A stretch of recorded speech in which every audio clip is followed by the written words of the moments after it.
hambamu dengan segala kondisi yang hambamu miliki. Biarlah kuasa Allah yang dinyatakan. Terima kasih Bapa, hanya kepada Engkau, Allah kami yang hidup dalam Tuhan Yesus, kami percaya dan berdoa. Haleluya. Amin. Amin. Shalom Bapak Ibu. Kita mengucap syukur bahwa saat ini kita masih bisa memuji menyembah Tuhan dan kita akan merenungkan sebagian dari firman Tuhan pada saat ini. Mari bersama-sama kita akan membuka Alkitab kita yang terambil dari kitab Yesaya pasal 30 ayat 15 sampai ayat yang ke-17.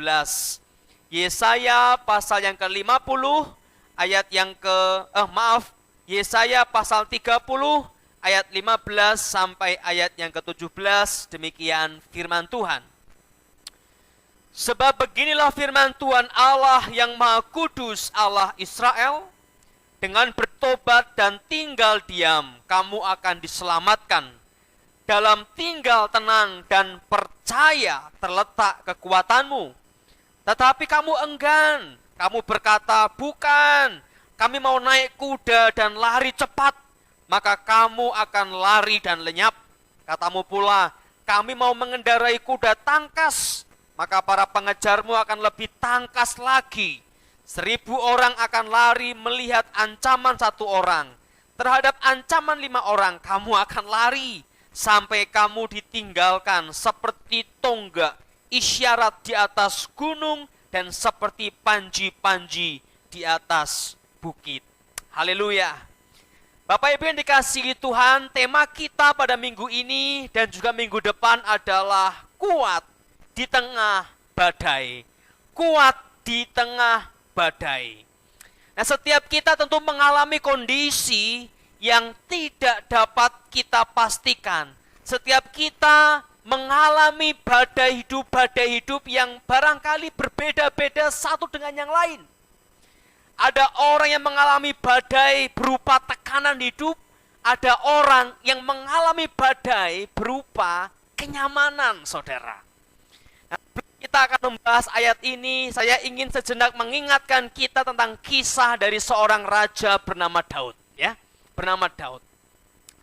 Nah, dalam pembacaan saya dan mungkin juga ada banyak hal lain yang belum bisa kita bahas pada saat ini, tetapi ada 2 peristiwa badai yang dihadapi oleh seorang Daud. Yang pertama adalah badai berupa Goliat. Yang kedua, badai berupa Batseba atau istri Uria.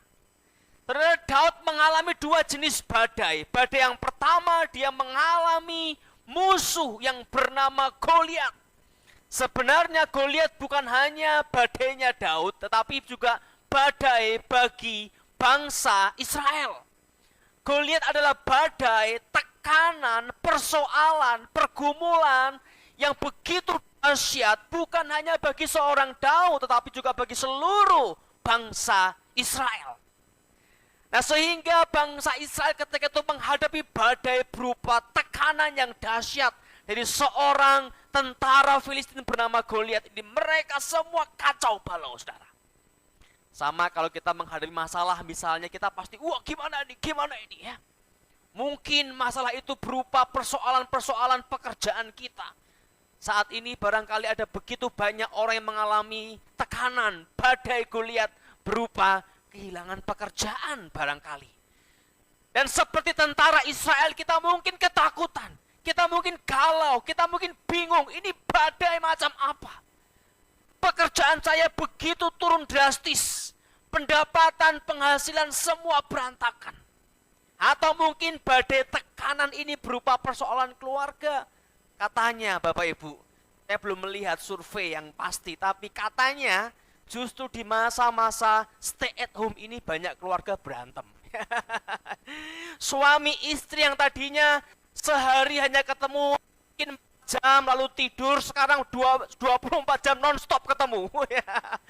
Yang tadinya hanya sebentar saja bisa nyaman, tapi begitu ketemu terus malah konflik, saudara. Maka katanya perceraian semakin meningkat berkaitan dengan stay at home ini. Badai itu bisa berupa persoalan keluarga sebagai Goliat yang kita hadapi. Dan kita mungkin seperti tentara Israel yang kebingungan, yang gak tahu harus bagaimana. Dan hal yang sama yang dihadapi Daud. Tetapi Daud berhasil mengalahkan badai Goliat itu. Daud berhasil mengalahkan tekanan itu. Dia kuat, bahkan dia mengalahkan seorang tentara raksasa bernama Goliat. Tapi sang pendekar bernama Daud ini, perwira bernama Daud ini, pahlawan baru bernama Daud ini kalah di badai yang kedua. Yaitu badai apa? Batsheba, saudara. Oleh badai seorang wanita yang saya tidak tahu seperti apa rupanya. Apakah dia cantik atau tidak? Pasti cantik ya. Kalau seorang Daud sampai ingin tidur bersama dengan dia, pasti cantik, saudara. Tetapi rupanya Daud yang berhasil menghadapi badai tekanan, dia gagal melewati badai kenyamanan dan fasilitas kenikmatan dunia ini. Ini badai yang kedua sebenarnya tidak kalah berbahaya, tetapi banyak orang menganggapnya tidak berbahaya. Justru karena dianggap santai, lihat sebentar tidak apa-apa, nikmati sedikit tidak apa-apa, nyicip-nyicip tidak apa-apa. Justru yang begitu bikin hancur hidup saudara. Daud yang begitu gagah perkasa menghadapi Goliat. Ketika semua tentara Israel gemetar menghadapi kenikmatan dari Batsheba, istri Uria, dia hancur berkeping-keping. Bapak Ibu jangan salah, konsekuensinya sampai pada dia harus mati oleh tangan anaknya sendiri. Israel harus pecah jadi dua. Gara-gara apa? Daud kalah terhadap badai Batsheba. Terhadap badai berupa kenikmatan yang dunia tawarkan. Ada begitu banyak orang Kristen yang juga hancur hidupnya, hancur imannya. Kenapa? Karena menghadapi badai kenikmatan. Wah, yang tadinya gajinya cuma 5 juta, tiba-tiba, wah nggak tahu bagaimana ceritanya, mungkin usaha apa gitu ya, atau yang kemarin usaha masker ya, untuk banyak. Wah, kayak dapat lotre. Sekarang penghasilannya mungkin tidak cuma 5 juta, 10 juta, tetapi 50 juta, 100 juta. Wah, berlipat-lipat. Dan berapa banyak orang Kristen akhirnya hancur imannya. Jatuh di dosa ini, dosa itu. Dosa pesta pora, seksual, bahkan obat-obat terlarang. Semua itu dari mana? Karena kenikmatan. Itu seperti badai yang menghantam hidupnya dan betul-betul hancur. Ada jemaat yang, ya bukan jemaat di sini ya, tapi jemaat entah di mana gitu ya.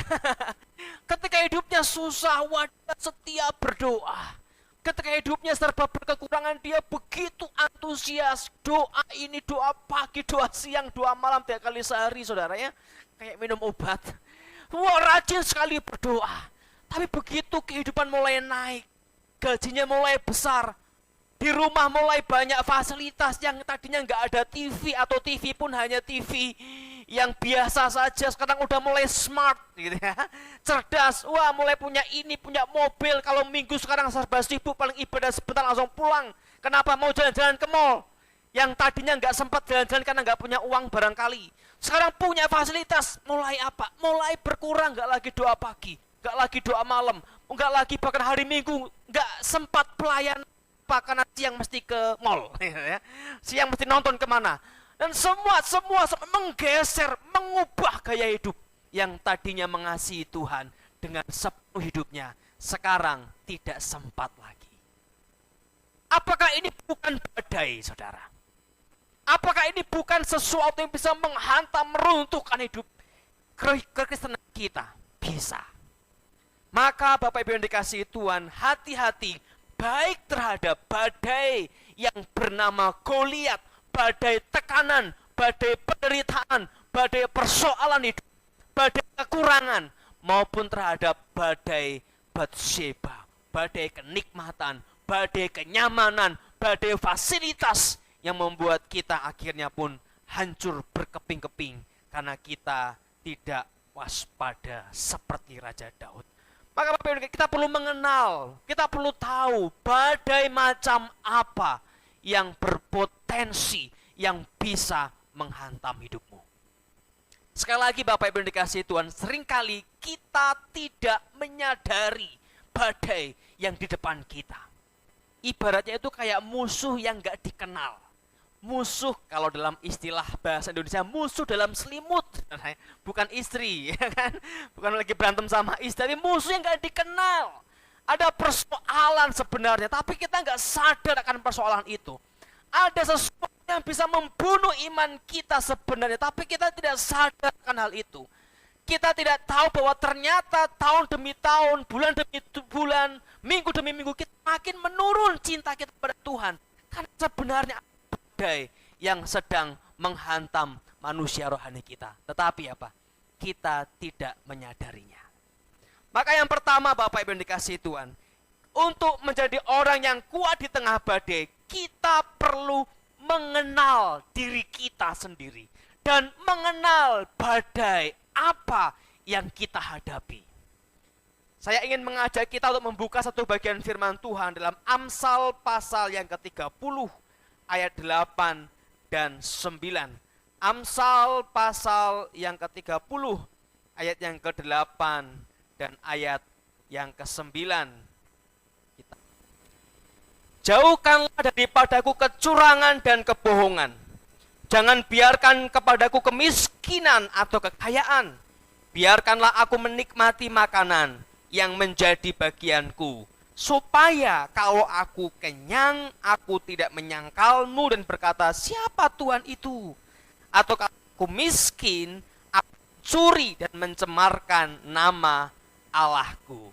Dan menarik Bapak Ibu yang dikasihi Tuhan, bahwa doa dari Amsal ini berkata bahwa Tuhan, berikan aku kecukupan.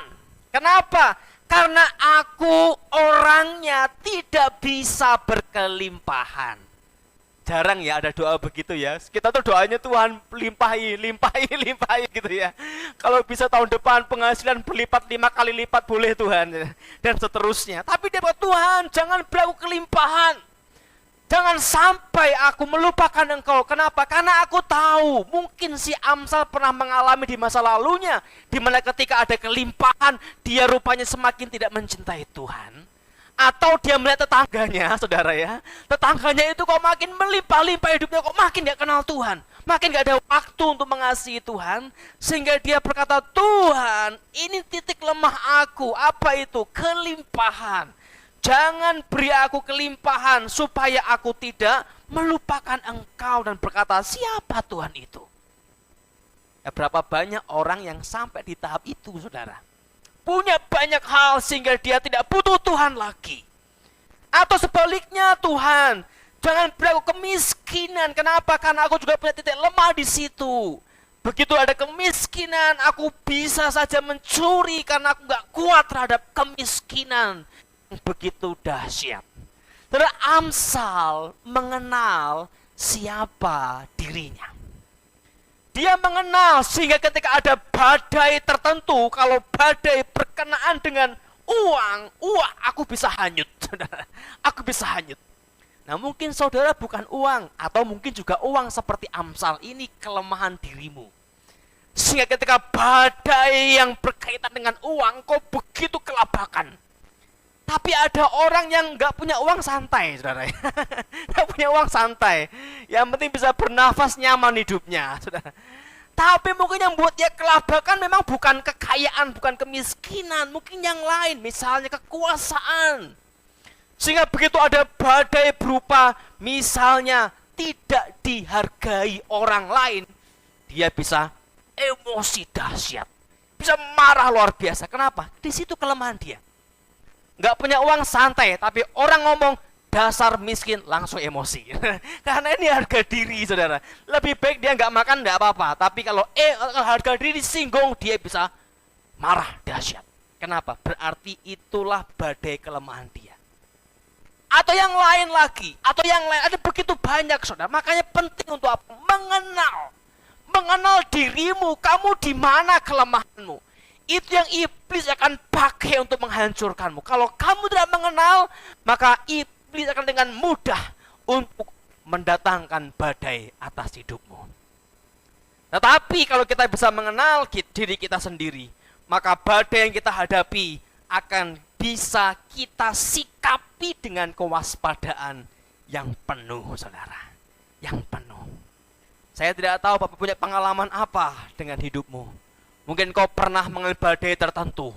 Apakah seperti Amsal, badai kekayaan, yang kau pernah punya uang banyak dan kau melupakan Tuhan, sehingga sekarang Tuhan mungkin menghantam sehingga engkau nggak lagi berkelimpahan seperti dulu.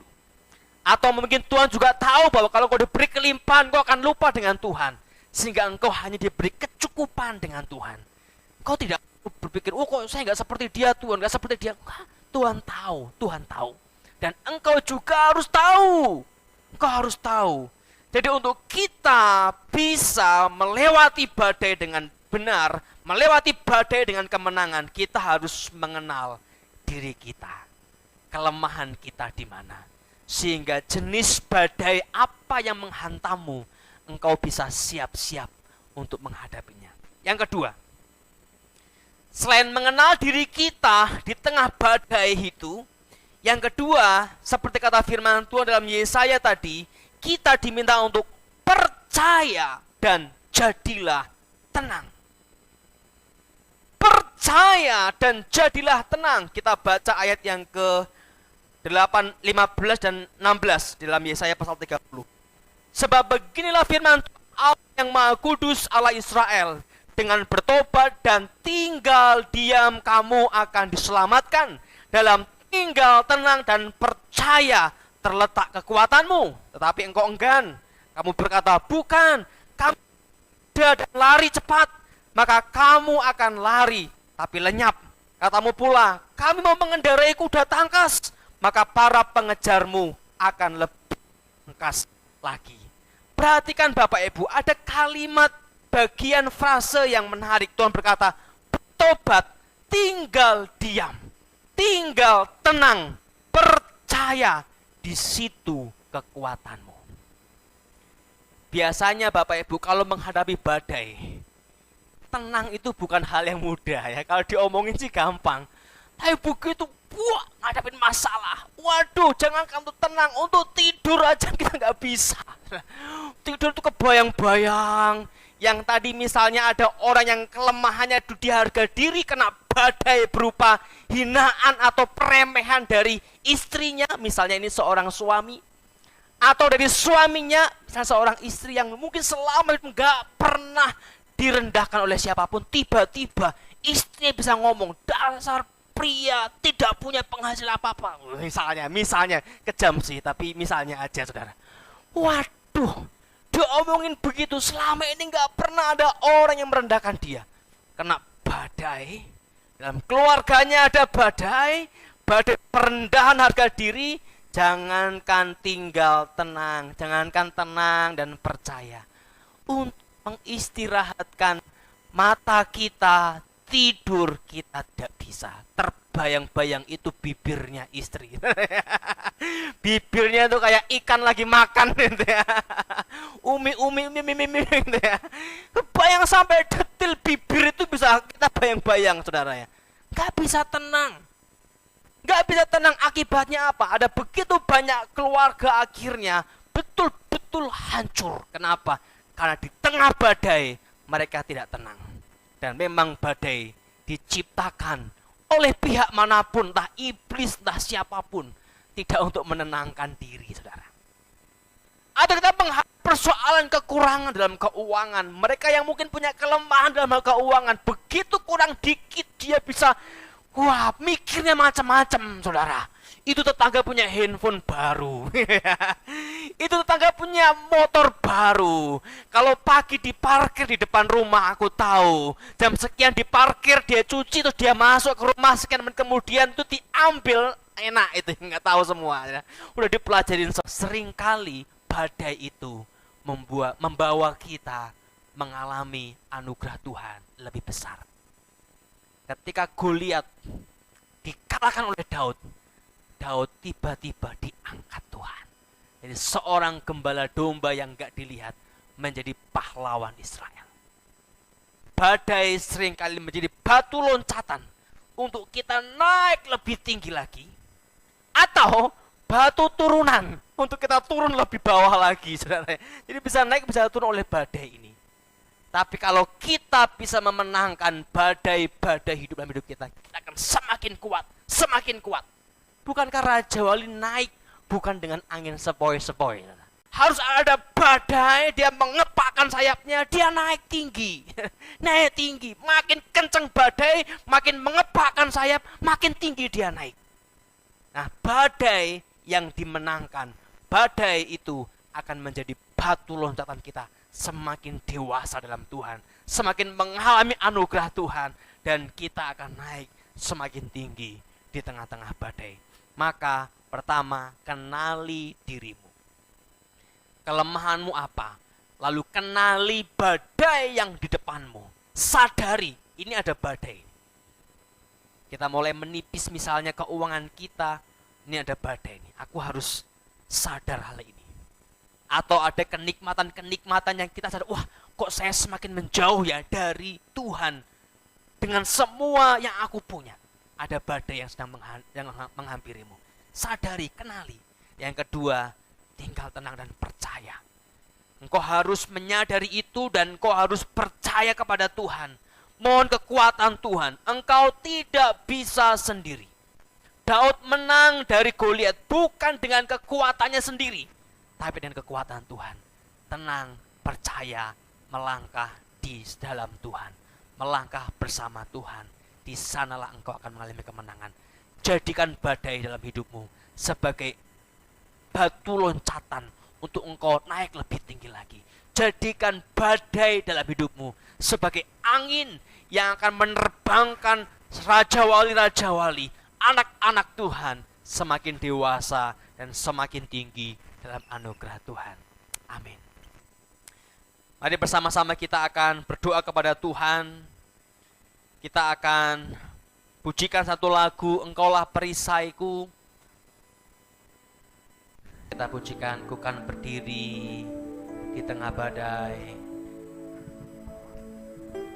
dalam kekuatan yang kau berikan. Percayalah, tenanglah, dan hadapi badaimu. Ku kan berdiri di tengah badai dalam kekuatan yang kau berikan. Sampai kapanpun ku kan bertahan, karena Yesus selalu menopang. Ku kan berdiri di tengah badai dalam kekuatan yang kau berikan.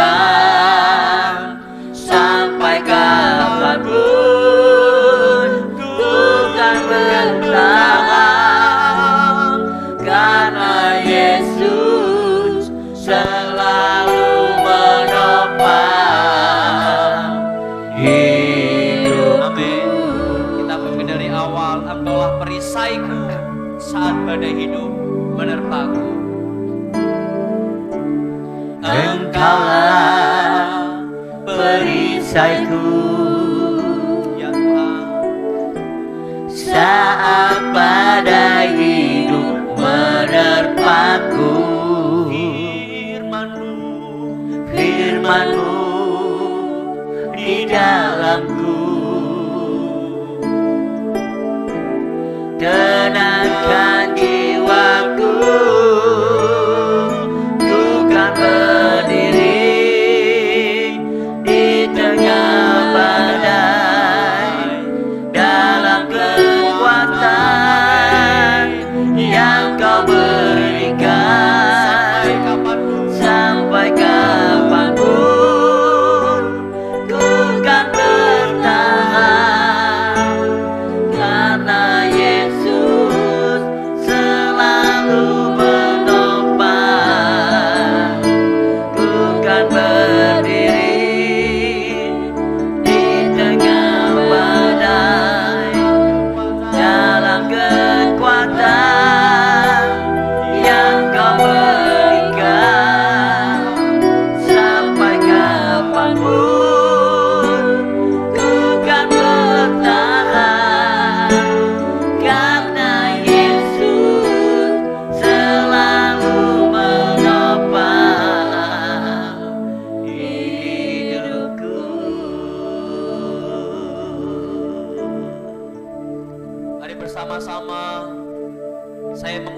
kita untuk sejenak